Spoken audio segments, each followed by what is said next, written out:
sports director from News 1130, Ann Schmaltz. Hello. Hi. Wakey, wakey. Happy times. Oh, isn't it interesting, though? We've been chatting all through the commercial break. It seems like, well, we're a little shell-shocked after this season, aren't we? Well, yeah, I just asked you guys. I mean, I've been reflecting specifically the last 24 hours about the season as a whole, and I was with you both 7 months ago over at Rogers Arena, excited, a new season, new energy coming in. Let's see how this is going to play out. Never in my wildest dreams would I have predicted what Canucks fans have been exposed to this year with everything that has gone on with the team. And last night I was thinking back on the season and I was going, did that just happen? Like, I feel like I've been slapped upside the head, as I'm sure most Canucks fans do. It's a little bit Twilight Zone. You know, it's been such a huge surprise, and we look at the change. So GM Mike Gillis is relieved of his duties. But the scarier thing is the Canucks need to score. They didn't score this season. So when we look at, yes, there's going to be an announcement with the press conference. What else needs to happen here? And Trevor Linden, the name that's been thrown around here, do you really see him coming in as president or possibly GM of the Vancouver Canucks? Yeah, you know what? I think all signs are pointing to it. Within a few hours from now, it's going to be Trevor's day, and he'll be announced as president of this organization. And, you know, I guess from a business standpoint, the Aquilini family, I mean, they're smart. They know what's going on, and if you want to kind of turn things around, it's not a bad move to bring the most loved face name attached to this organization that's out there. A lot of speculation is that Mike Gillis was let go because season ticket renewals are kind of lackluster.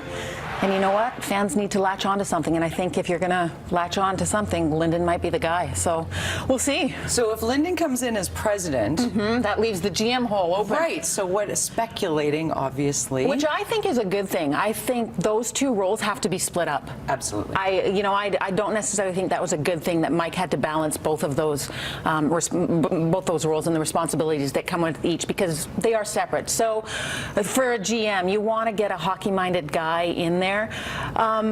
Or even maybe a business sense. I heard you mention earlier, Jody, you know, you might not want to throw out Lawrence Gilman's name. He has been part of this regime. He's been around there. He's a money guy. He knows the finances.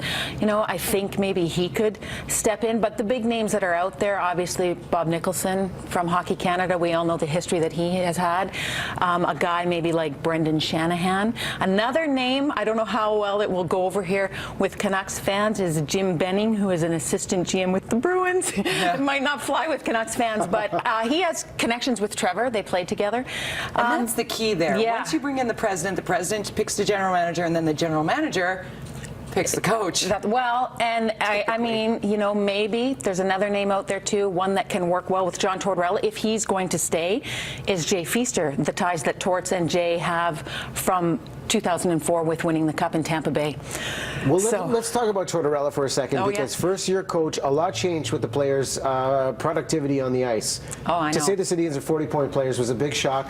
Is John Tortorella safe as the Vancouver Canucks coach? I think for now, with the announcement that Gillis has been showing the door, I think that has, I guess, allowed Tortorella to have, you know, he'll be back to start at least next season. A little time. You know, I don't know how long of an extension on the leash that he's been given, but you know what, I could see him. I would think he's going to come back and at least get, you know, 20, 25 games to see where they're at. I like John Tortorella. He's been fantastic. I will give him props for a member of the media. He's been great engaging away from the cameras in the hallway. He's a funny guy.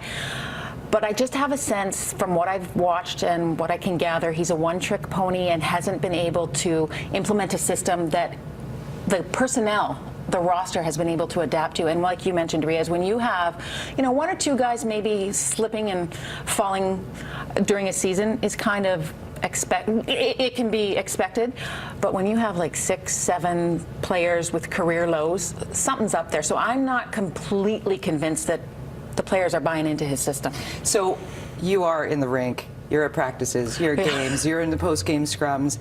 Without asking you to name names, obviously, because that makes your life exponentially more difficult, the mood of the players in the room when it comes to the new system, are they frustrated? Yeah. Oh, that's the word. Yeah. That is That's the word, frustration. And I think if the one thing that, I mean, so much has happened, injuries, Tortorella's little tirade in the tunnel, just the handling of the goaltending situation or the lack thereof.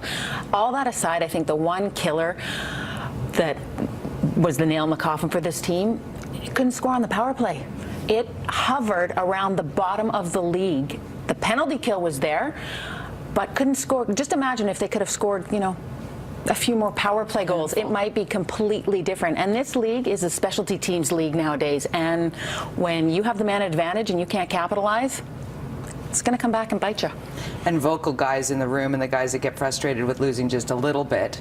Ryan Kessler. Not fun. Not fun. No. And you know what? Say what you want about Kessler. I've heard it all. I've had to report on it all. I will say he is a competitor. And he makes no bones about the fact he wants to win. And he wants to win now. Probably wanted to win yesterday.